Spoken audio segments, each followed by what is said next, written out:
Hey guys, so today we're going to be doing a quick little review of an arcade shooter from Japan that came out in 1994, Zunzunkyou No Yabou. Oh, I don't think I said that correctly, but I think that's the best I can do. So just a quick little rundown. You're a little Buddhist figurine. You're not the Buddha, you're a figurine of one of the guys under him. I'm not exactly sure why you're doing what you're doing, as you'll see, but you're just going around shooting up everything you can see. So let's get in and look and see some of these bosses and stages that we go through. So starting off in our screen selection here, we have 4 bosses that we can choose from. The difficulties are a mixed bag with these each levels and stages depending. So we're going to start off with the first one here with Disco Queens and I suppose Disco Kings. There we move on to some show actors, I believe, to our drunken businessmen and construction workers with their leftover meals, our dancers, our dressed up pandas in their fancy little outfits there, very cute, our Thai Buddhist people maybe, I'm not sure, and we got our ballerinas here.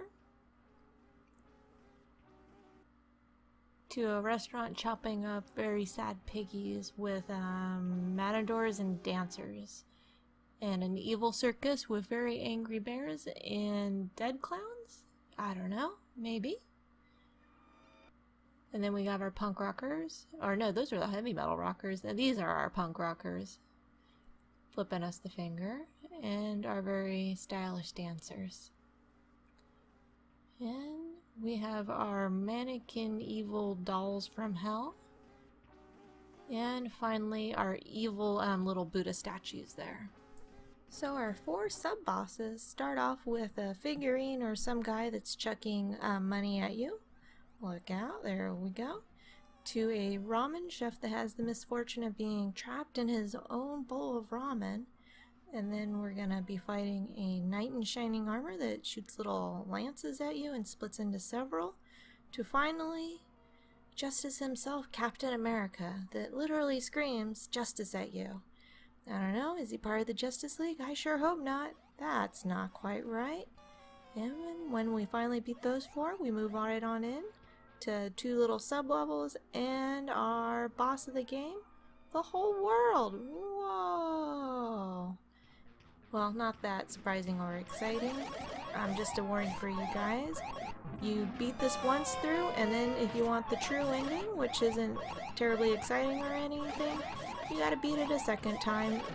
It seems like the difficulty is exactly the same, but if you're emulating this or have infinite amount of pocket change, sure, go right on ahead and get that surprise ending. I'll leave that for you to discover.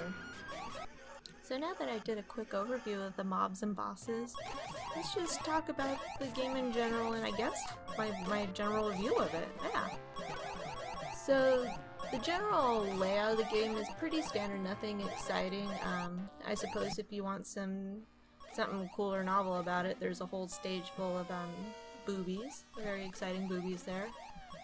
But beyond that, there's nothing really exciting to this game other than it's just weird. The power-ups are boring, you get invincibility for like a couple seconds, you can turn into the Buddha and shoot double beams until you die, you can freeze mobs for a little bit, you get the clearing screen missile bomb, but beyond that there isn't really much else. I feel the controls are very slow and laggy.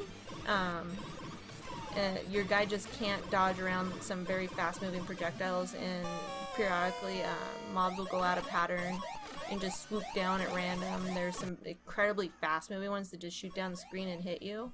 Lots of cheap deaths in this game. Sometimes the bosses will do something strange. I had a hard time with the ramen guy and Captain America like boss. It just feels like they did some of the things they did just to eat up your money and to use up all your missiles. I found that if you have missiles just and you're about to have a screen too overcrowded, you gotta use it to clear it. But beyond that, this isn't a game that I really want to pick up and play often. Its music is crappy, its sound effects are annoying.